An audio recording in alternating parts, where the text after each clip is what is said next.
All right, why don't we go ahead and get started. Hi, everybody. Welcome back to the workshop on international survey methods.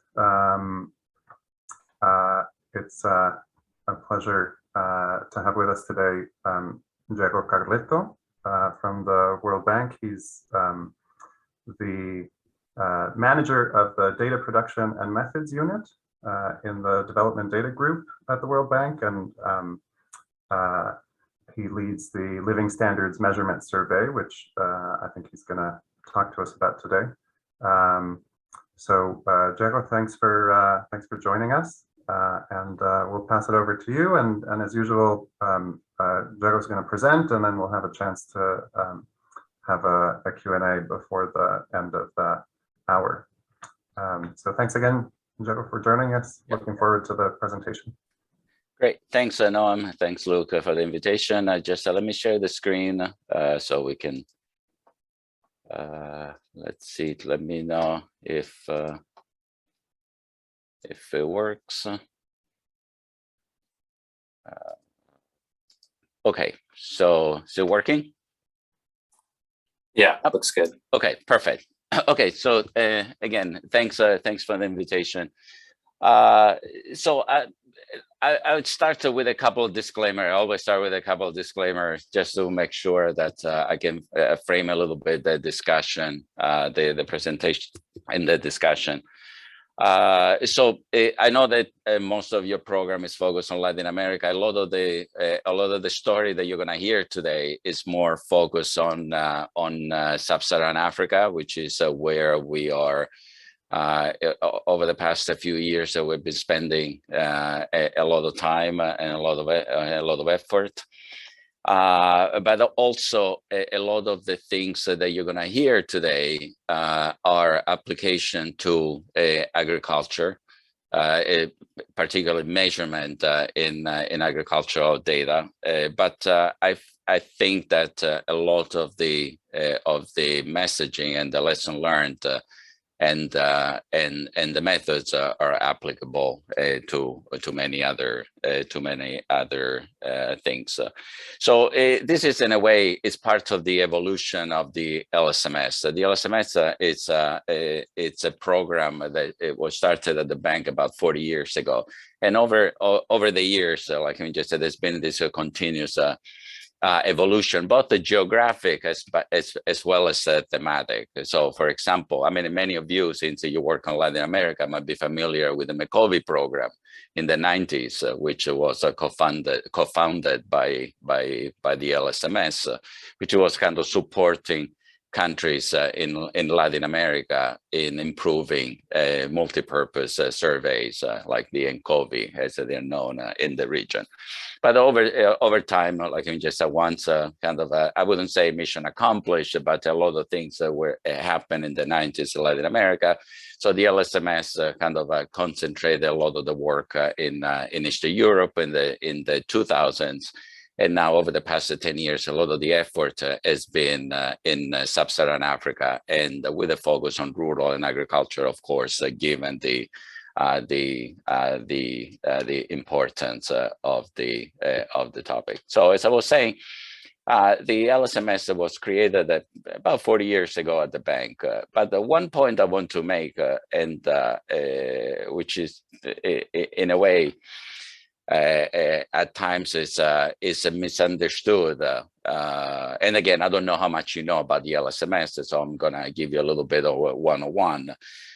It's M, the M is for measurement, and the S is actually for study. It's not for survey. So it's a living standard measurement study because it was created as a research initiative. So it's with the focus on improving measurement, on improving survey methods.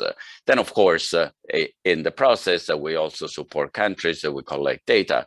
But the raison d'etre, in a way, of the LSMS is on the S for study. It's a research program, and continues to be over the 4 decades. Has been always that way.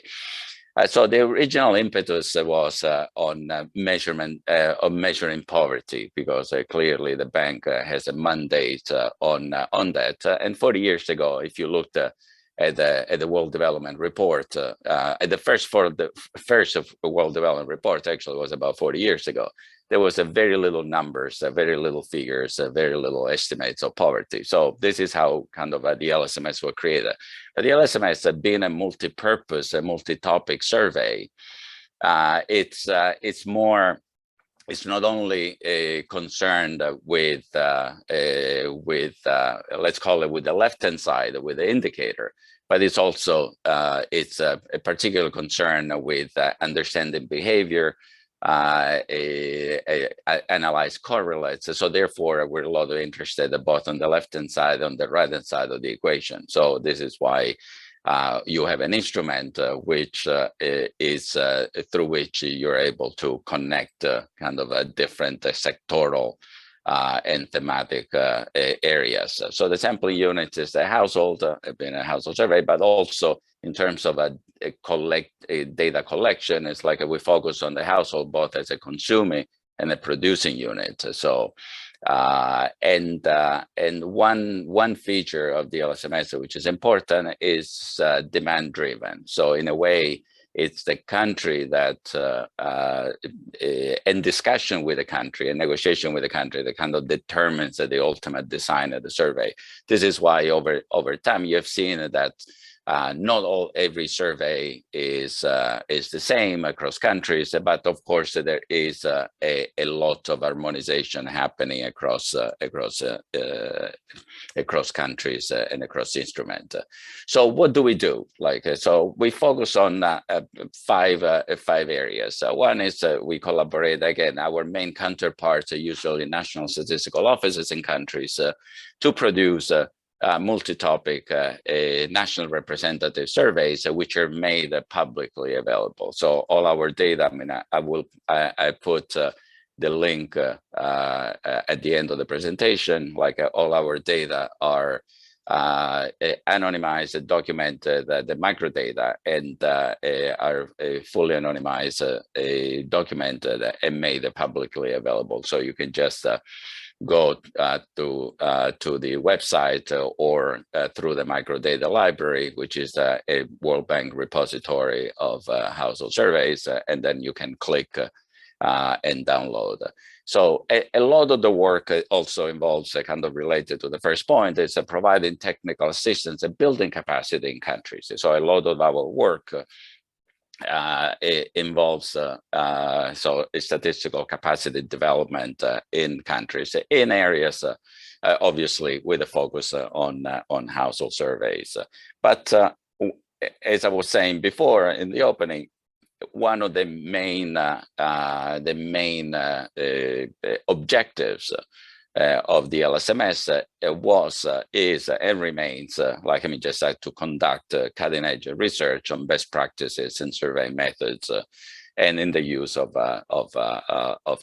latest technologies. So this is something that it's, as I was saying, it's the core of the program, but it's also, it will be the emphasis of this presentation. I will not be focusing too much on all the other activities. So we also publish analytical work and support policy research based on the data that we produce. And again, I encourage you to visit the website to kind of get a sense of the type of work that we do ourselves, but also academics around the world do using the data. But also another important aspect, which is kind of linked to the first bullet, is we foster partnership. We enter in partnership for capacity development and to support the harmonization of survey data. This is part of one of a couple of the sub programs within the LSMS, which I will not go into details, but again, please go and check out the website. So very kind of quickly, schematically, if we want to kind of put the work of the LSMS in buckets. So there is a data production part where we have several programs focused on specific countries or subset of countries, which I will go very, very briefly through in the next slide. Then we have a survey methods pillar, which is going to be the focus of this presentation. And then there is a capacity building pillar, which I will not be talking about. I will just skip it. But again, all the information are available on the website. So on the data production side, so again, we have different programs. We support countries. On average, we support about 30, 35, up to 40 countries a year in providing technical assistance through World Bank operations, but also through other partnership with, for example, with USAID and other bilateral donors. But in terms of data production, we just here, I put the schematically into three buckets. So one is the LSMS ISA, the Integrated Surveys on Agriculture, which will provide, provides the platform for a lot of the work that will be presented today. Another program which we started in 2016, focus on the improvement of individual level data, is what is called the LSMS Plus.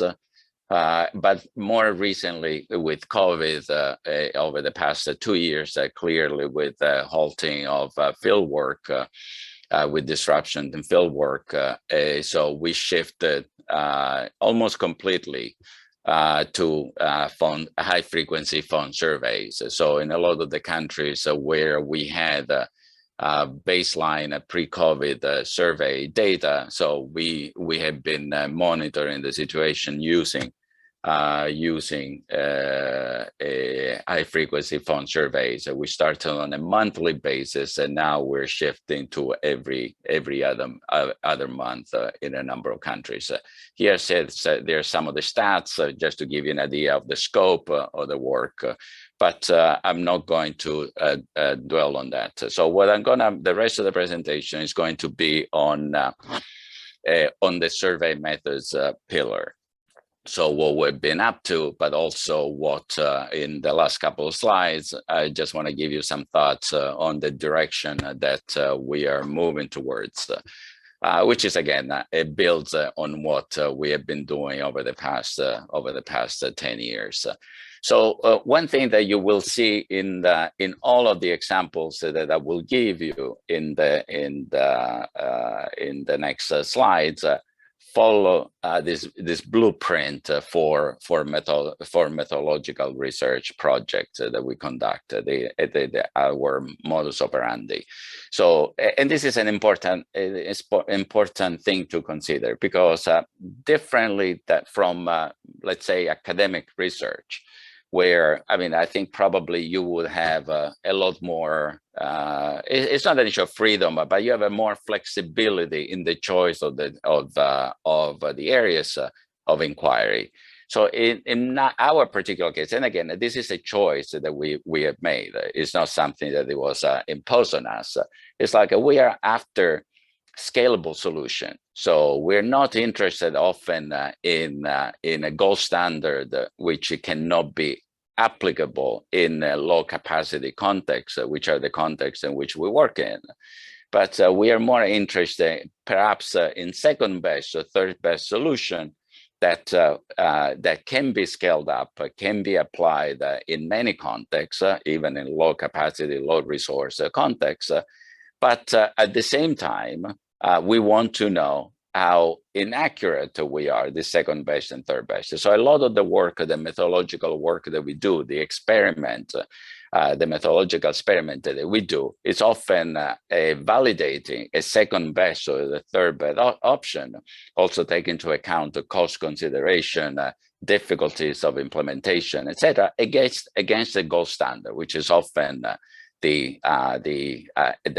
which is always the better measurement, but it's not scalable because of cost, because of complexity, etc. And I'll give you some examples in a minute of what I mean. Also in doing that, given the breadth of the topics that we cover, because again, over the past 40 years, we have moved into pretty much every thematic area possible, whether it's, again, from poverty, food security, education, health, agriculture. So we have done migration. We've been done a lot of work in all of the above. So therefore, as is often the case, we partner with sectoral experts. So for example, just to give an extreme case, years ago, we did a lot of work, or at least quite a bit of work on fishery. So we on fishery measurement. And we partner with the World Fish Center, because I think that's where the sectoral expertise is.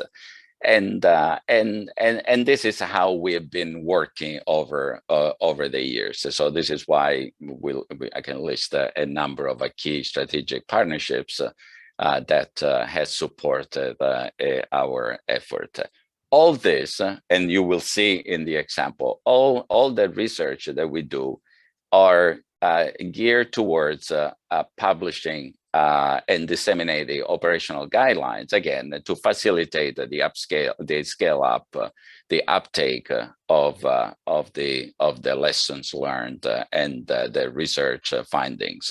So therefore, as you will see, so you will, I mean, if you go on the website, you will see a number of experiments, you will see a number of research papers, published research paper.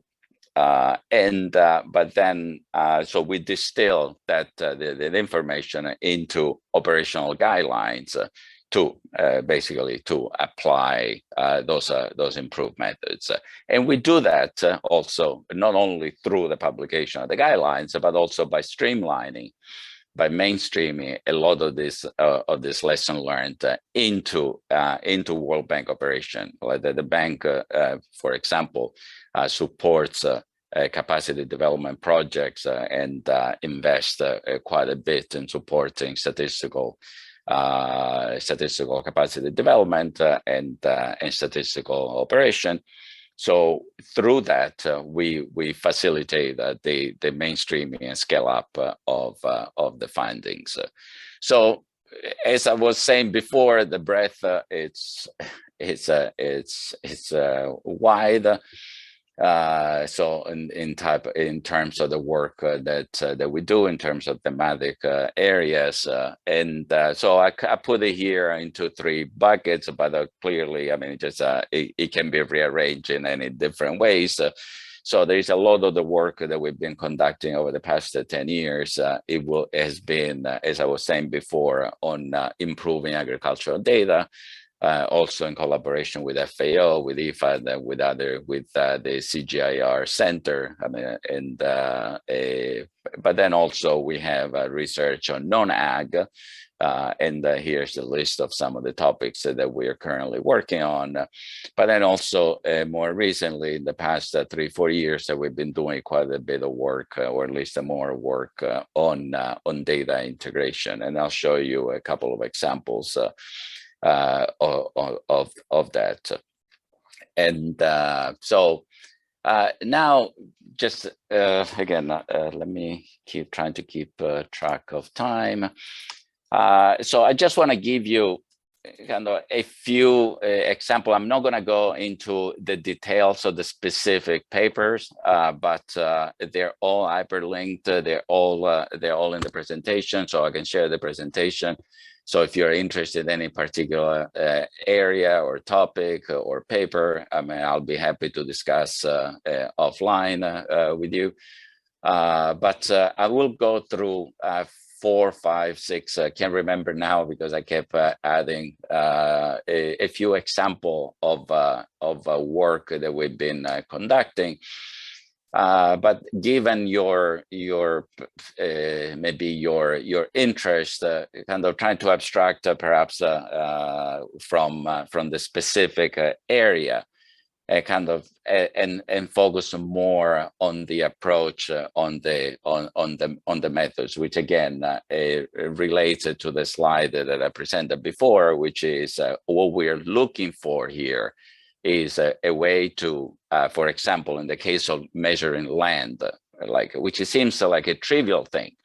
So I don't know if there is any agriculture economist in the crowd, but this is kind of something that it's, again, AgriCon 101, measuring yields, measuring land. But surprisingly, in 2021, or 2022 already, so we have not been doing a good job at measuring that. I mean, so basic things in agriculture statistics, like measuring land, measuring yield, measuring labor inputs. This is something that we have seen a resurgence of research only in the past, I would say 7 to 10 years. But before that, there was, I would say there was very little for quite some time. And again, what it's, I mean, just to give a little bit of motivation, why this is important. A lot of the programs, I mean, billions, just to give you an example on related to land area measurement and yield, billions are spent every year in support of farmers. And it's clearly to know, like, I mean, just for example, just to simplify the thing, like, I mean, who is more productive, who is less productive, what are the constraints to productivity, rest on a good measurement of yields. So unless we do that, like, just everything else is misplaced. So we did conduct, just going back to the specific topic on land area measurement. This is a research that we started like a few years ago, and you see a few references there. And the basic idea is, so what we saw systematically in every country that we looked at, that this systematic mismeasurement in land area measurement based on farmer self-reported. The typical methods to collect data in household surveys is farmer self-reported. You go to a farmer, you ask what's the size of their plot, right? So what we see, I mean, this one would be okay if it was the error was random, but it's not. So what we found is like that it was a systematic across all countries that we analyze and over-reporting of small farmers, under-reporting of large farmers. So which kind of which is at the basis of what is known in the ag crowd as the inverse farm size productivity relationship, right? So the larger farmers are more productive, smaller farmers are more productive than larger farmers. So what we did with all this research in the next 2 or 3 slides is kind of dispel this this idea, which it kind of goes back to, by the way, just for the AgriCon buffs, like it goes back to the 1920s, back to Chayanov, and basically we proved, we showed.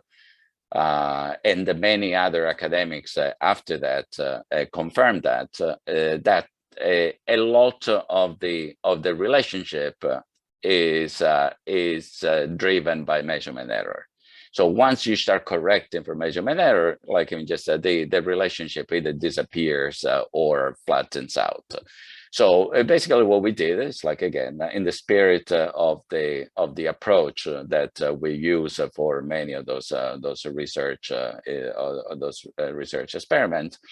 So we compare farmer self-report. We randomize farmers and we randomize plots, and we collected information on farmer self-reporting on GPS, handheld GPS, and for a subset we also collect information on the gold standard, which in this case, I'm sorry if I am speaking gibberish to some of you, but it's the composite rope, which is kind of the recommended methods by FAO. But composite rope is not scalable. It's more accurate, but it's not scalable. So basically, all this research, like again, which led to some guidelines, which you'll find on the website, kind of show that very clearly, like the mismeasurement of self-reported. It provides a clear recommendation on the use of handheld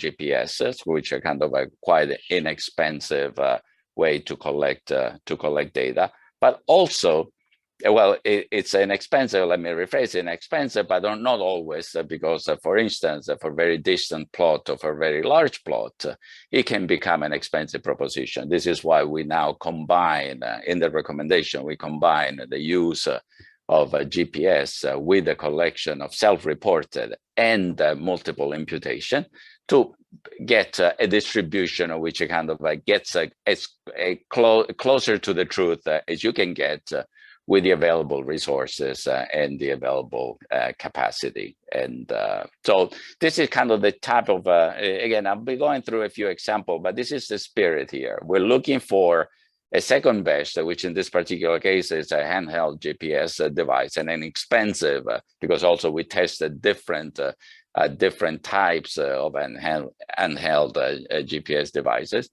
So to measure is something so crucial in ag data, but we know when it works and how close to the truth we are, and how we can use, as I was saying, imputation methods to fill up some of the missing data due to either too costly data collection because of distance or because of size.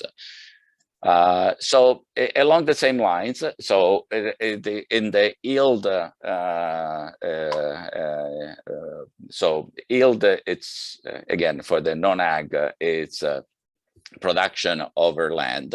But in this second paper, in this other paper, or actually there are a few of them. So we also looked at the numerator, so at the production, and we did exactly the same thing. So it's basically we compare the gold standard with the second and third best solution, and what you can see here again, we found this systematic error, which kind of motivated the research.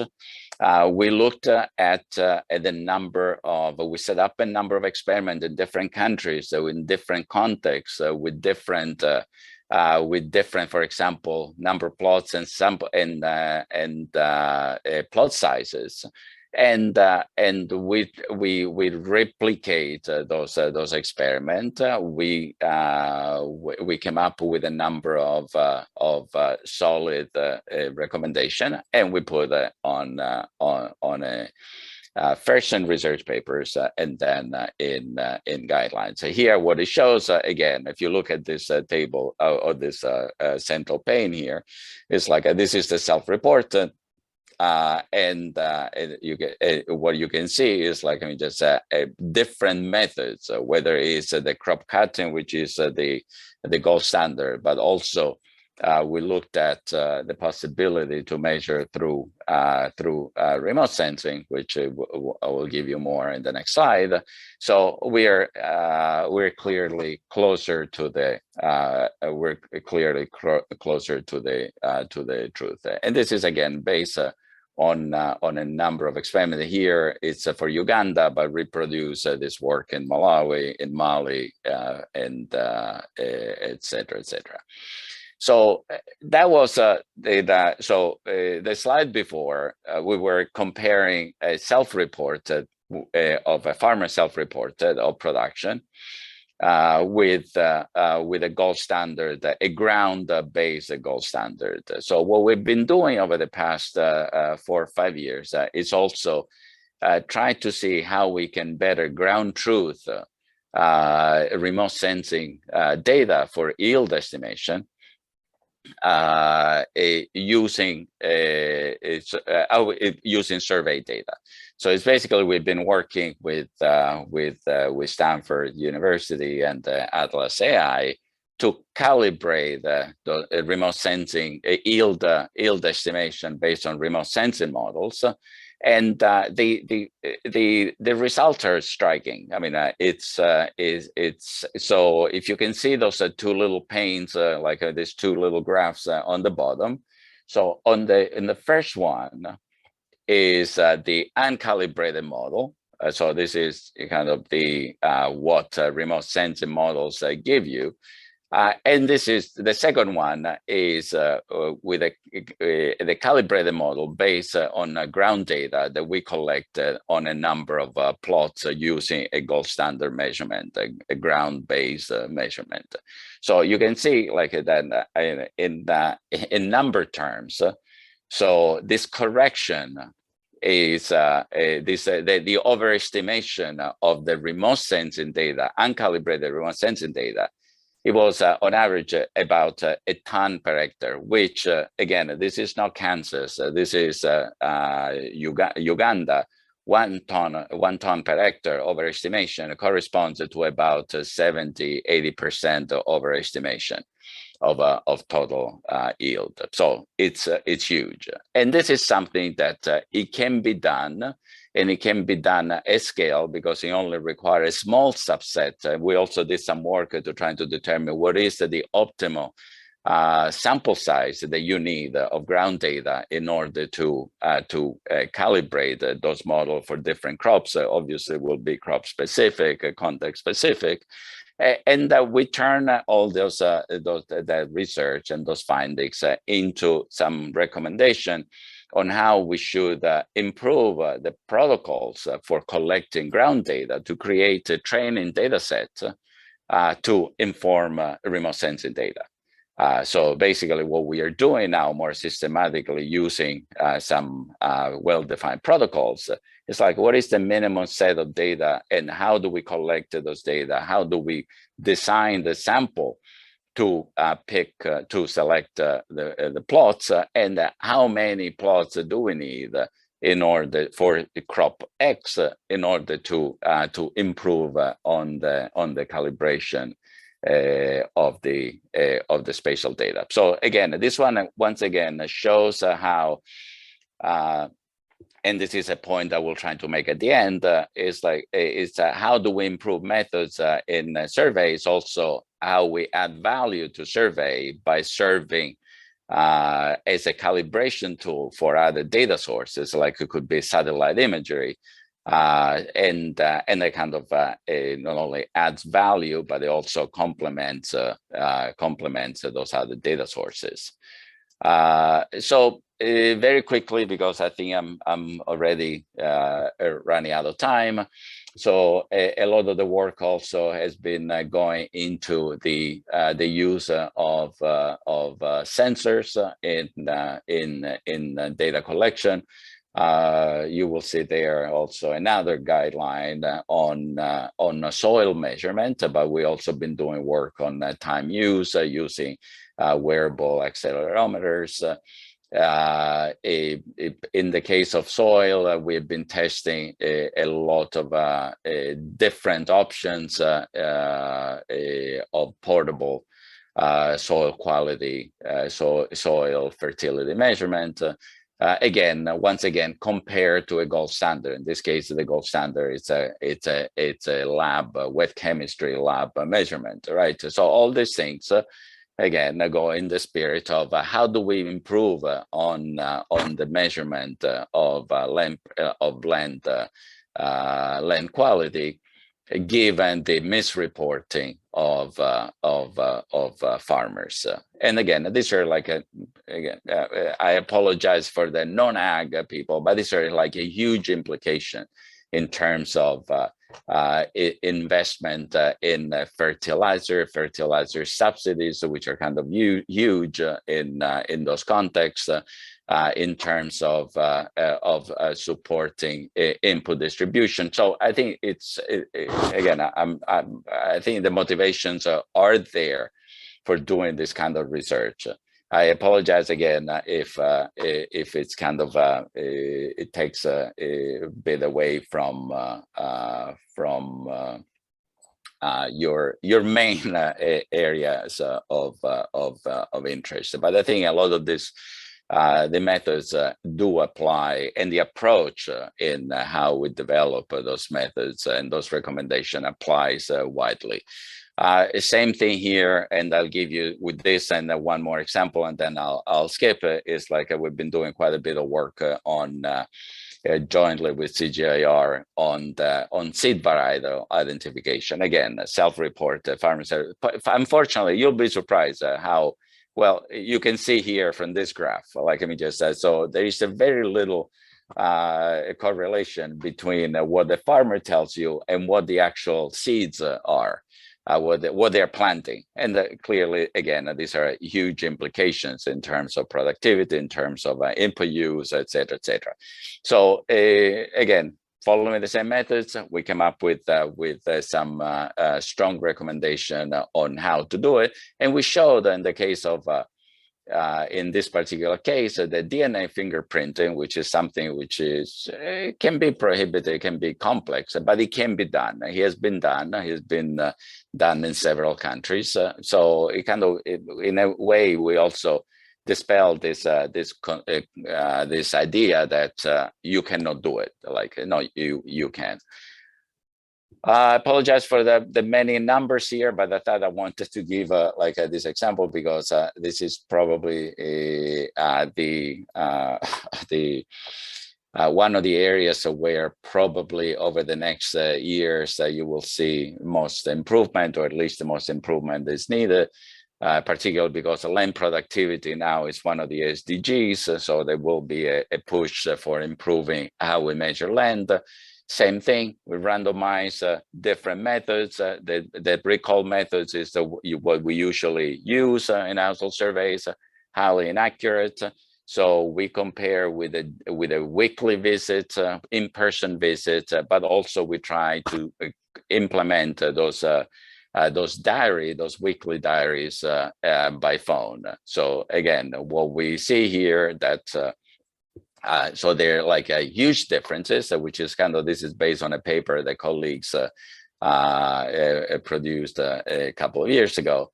But then what we did is like we wanted to explore like just how well we can get away, we can get by, or we can how far we can get away with collecting a small subset of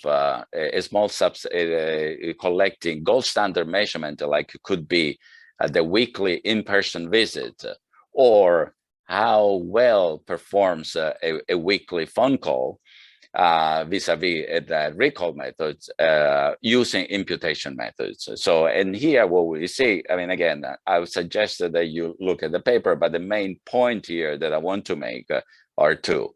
One is that with a very small sample, with a relatively small sample of accurate but more costly methods, you're able to impute you're able to impute a distribution of labor inputs, which is way better. It's an improvement over the recall methods, farmer self-report recall methods.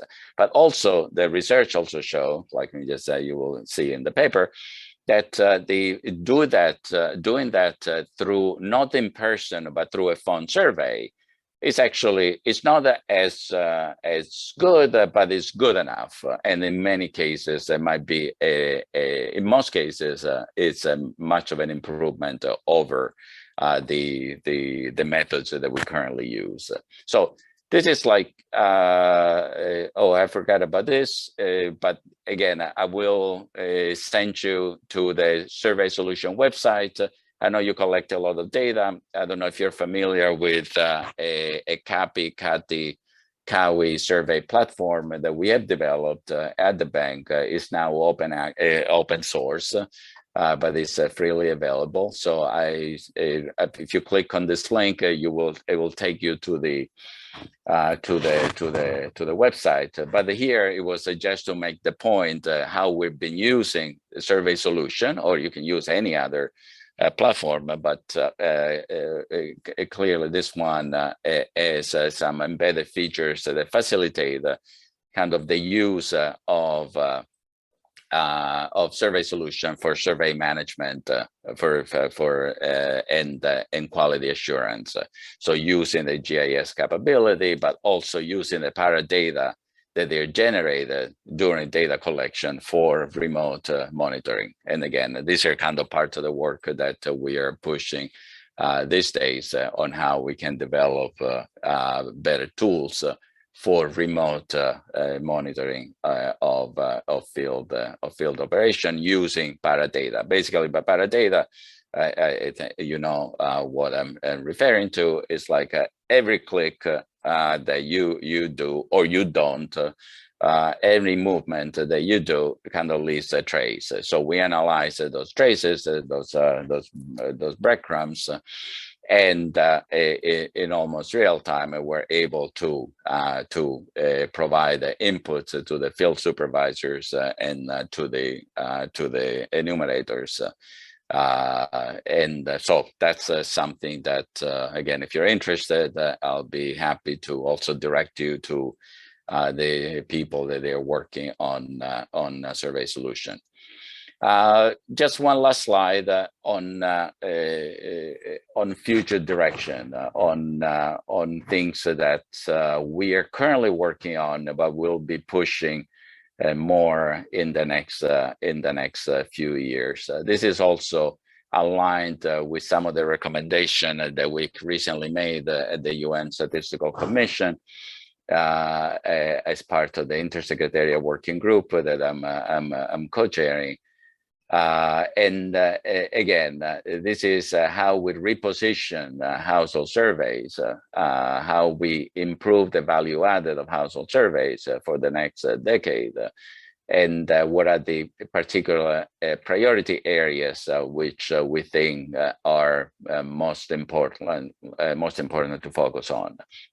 In line with what I showed you so far, so we will continue and accelerate the experimentation, validation of objective measurement, the more objective measurement which combine with self-reported and with imputation methods provide an improvement over self-reporting for many of the variables that we've been collecting.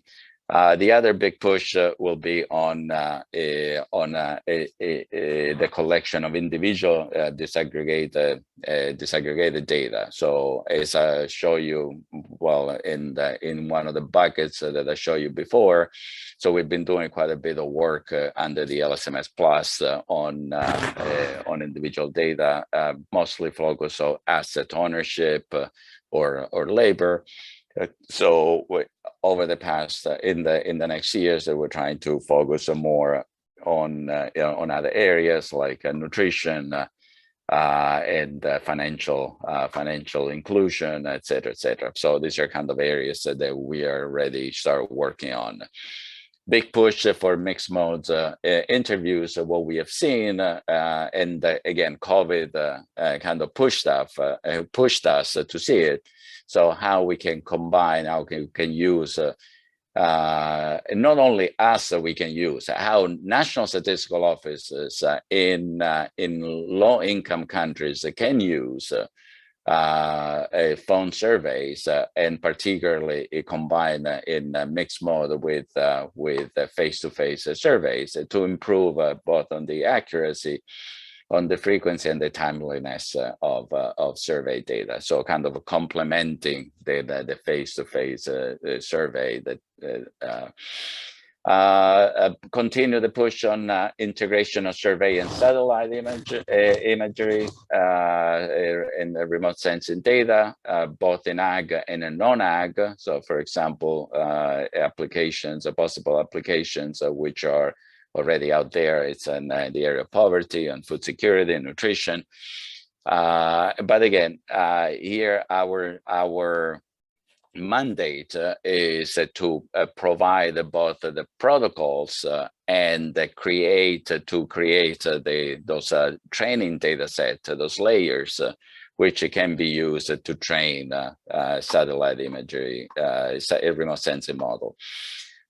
Strengthen interoperability of household surveys with alternative data sources. So we've been doing some work using social media data, so it's using citizen-generated data.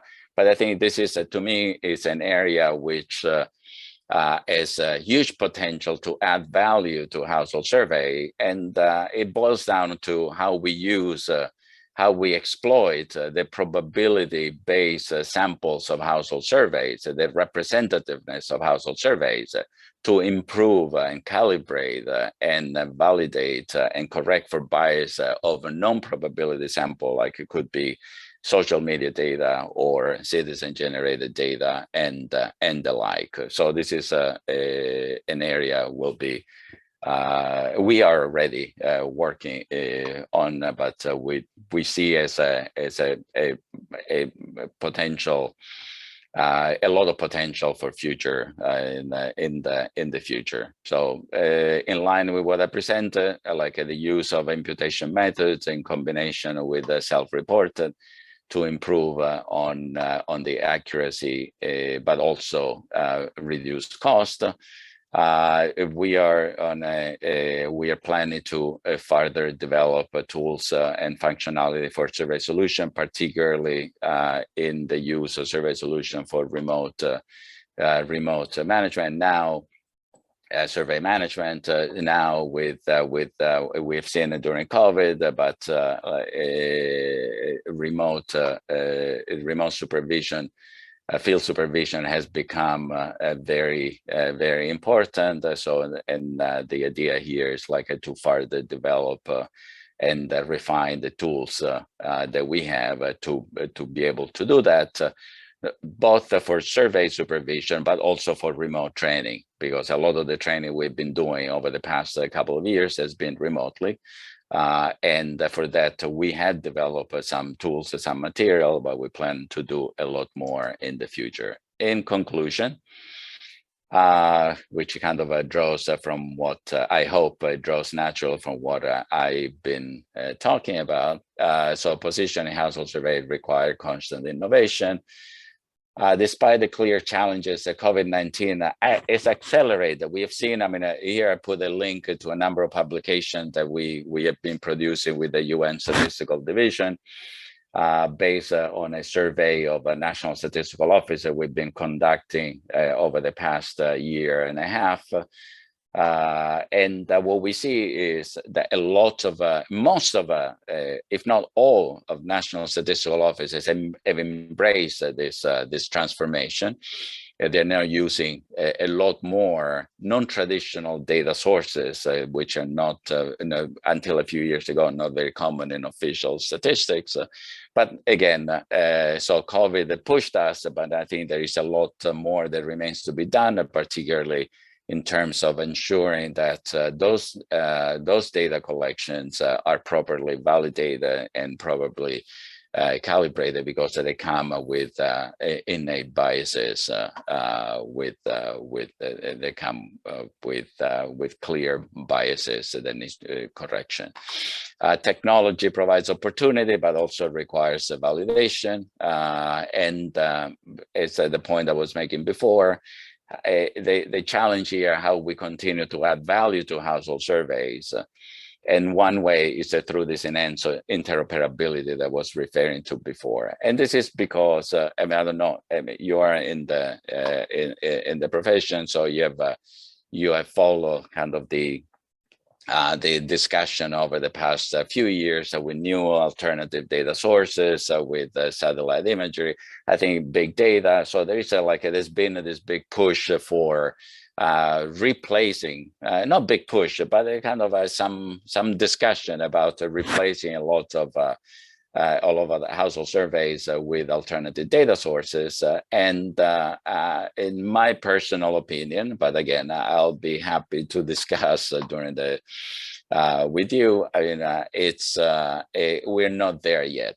I think there's a lot of work to do. I see it as an opportunity to have sources like big data, social media data, remote sensing data, but there is a role for household surveys. So I gave a talk a while ago, which was titled "A Relic of the Past." I don't think we're, as I say, that we're not so fast. We're not there yet. So household survey, I think, will be around for a while.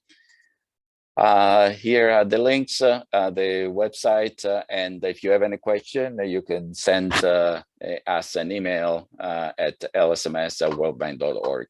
I'll stop there. Apologies, it took me longer than it's always the case. I told you at the beginning, Luke and Noam, that I tend to speak too much. I tend to talk too much.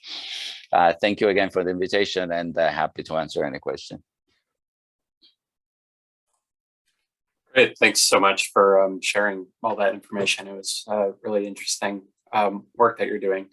You mentioned like how you might not be speaking to some of the LAPOP audience, but I think there's a lot of overlap between our two organizations. We're both creating open source data sets, and our goals are informing policy and producing, using best practices in survey research and building capacity. So it's great that we were able to get into dialogue and possibly, generate ideas from one another.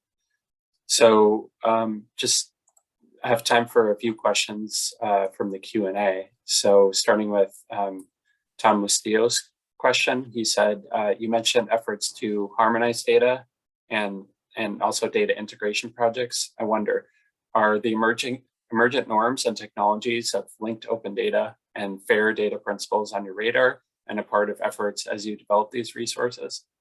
In general terms, where do you look to find the standards and focal points around which to coordinate these efforts at harmonization and integration?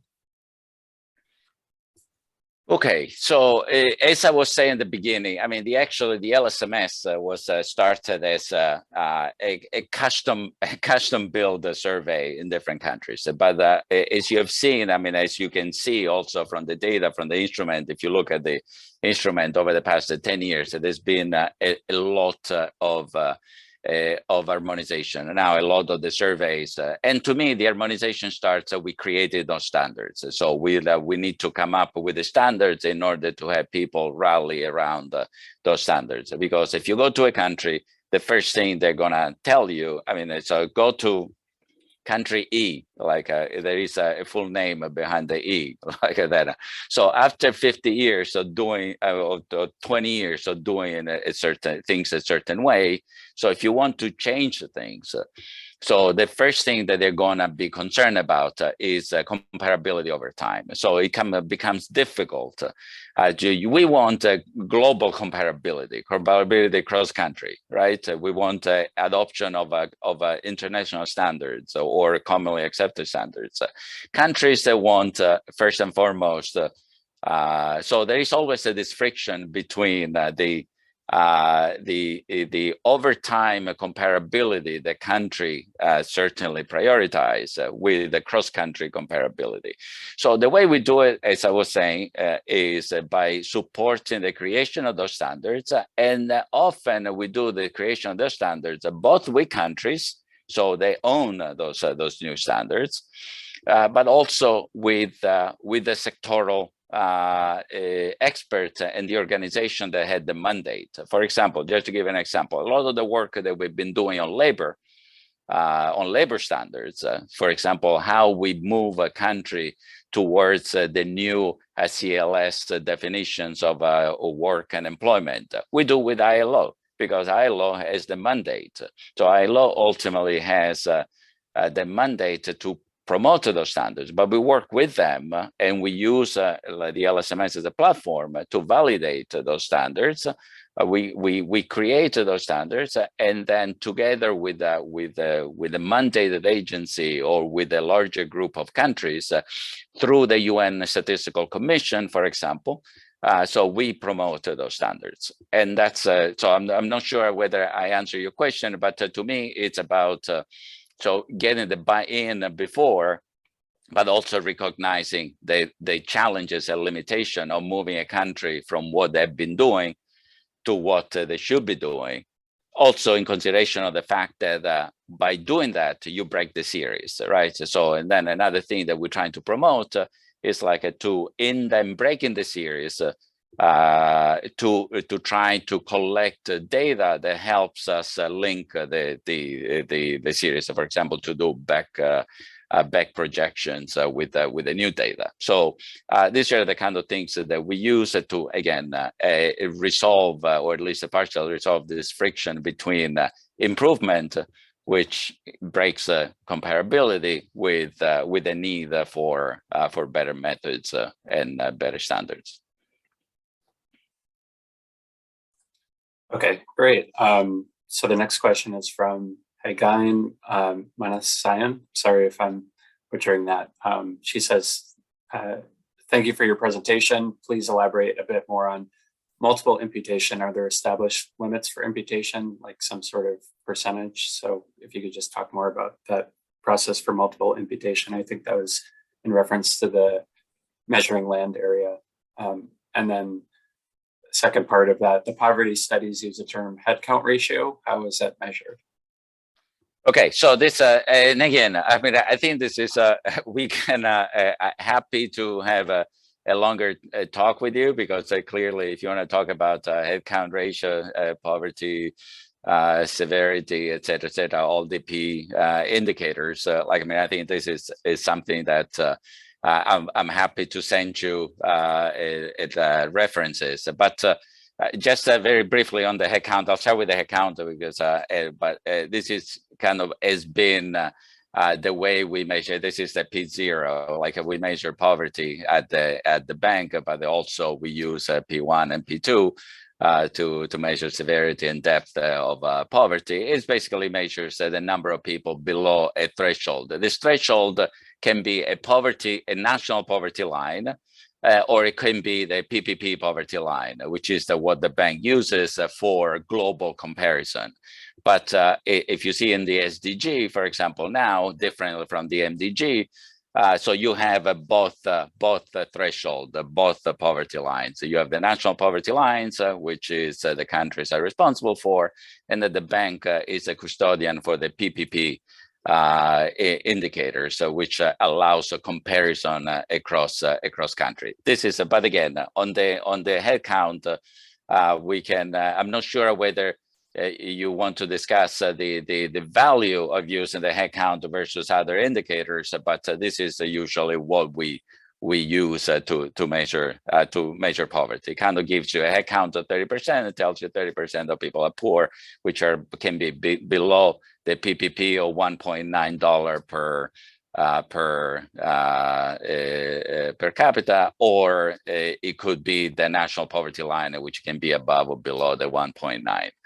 The first part of the question was elaborating a little bit more on multiple imputation. Again, this is a kind of the work that, I mean, multiple imputation, we don't claim any ownership or credit for coming up with multiple imputation. I mean, I think there is a very, very rich literature in the econometric literature. What we're doing here, trying to apply those methods and try to see in what context, which kind of relates to the second part of your question, is like what is the feasibility of using imputation in combination with, so for us, we're data producers, like what is the data that we need to collect in order to improve on a method, on a technique, which is kind of widely accepted. For example, both in terms of data collection to feed into those models, but also in terms of sample size.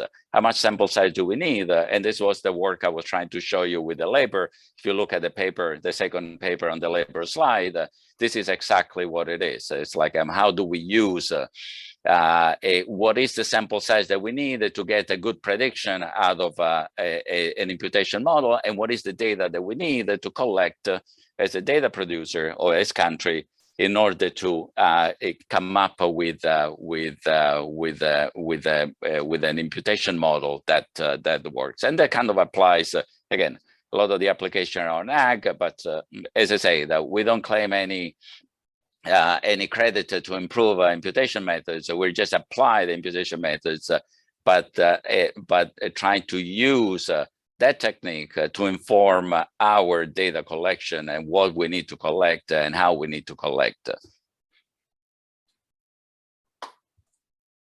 Okay, thanks. I'll do one more question from Mariano Sana. Is it possible to use LSMS data to produce estimates, say, of water quality or % of people working in agriculture at aggregation levels smaller than country? Yes, and yes. So you can, but again, going back, water quality. Traditionally, we've been collecting data on water quality based on self-reported data. And this one you will find in every survey. More recently, we've been, for example, in Ethiopia, we've been doing work with UNICEF and with the WASH group to collect data quality data using kind of a more objective measurement. So this one you will find only in some of the surveys and not in all the surveys. But this is to answer your first question, yes, you can. And in terms of disaggregation at sub-regional level, that kind of depends on the country. But in most cases, the surveys are representative at the regional level. So, for example, in Uganda, now I can remember. Now you're catching me. Like it can be the surveys. It can be the estimates. It can be produced at the 6 or 7 regional level. In Malawi, it can be done in Nigeria, it can be done for 31 states. It also depends on it clearly depends on the sample size. So there are surveys with a larger sample size. It depends on the variable, of course, that you're trying to, but to answer your question, yes, they're represented at the national, it's sub-national level, but generally we don't go, for example, at the district level. In Tanzania, there are like more than 100 districts. So we don't, you cannot, and what we do is we're trying to, for some of these things, we use, for example, census data to kind of produce a small area estimate of certain indicators by combining the richer data set of a household survey with the higher coverage of a census, of a population census and agricultural census to impute estimates to predict estimates at the lower geographical level. Okay, so unfortunately, we won't have time to get to everybody's questions, but I think you can email the group using that email address, lsms@worldbank.org, with follow-up questions. But thank you, Dr. Carletto, for presenting here for us. I found it very interesting. So hope to stay in touch with you. And if everybody could join me in thanking you for your presentation. Thank you for the invitation. And as I said, if you have any question, just shoot us an email. If you're interested in a particular data set, I can put you in contact with the focal point for the particular country. I'll be happy to kind of assist in any way I can. Okay, sounds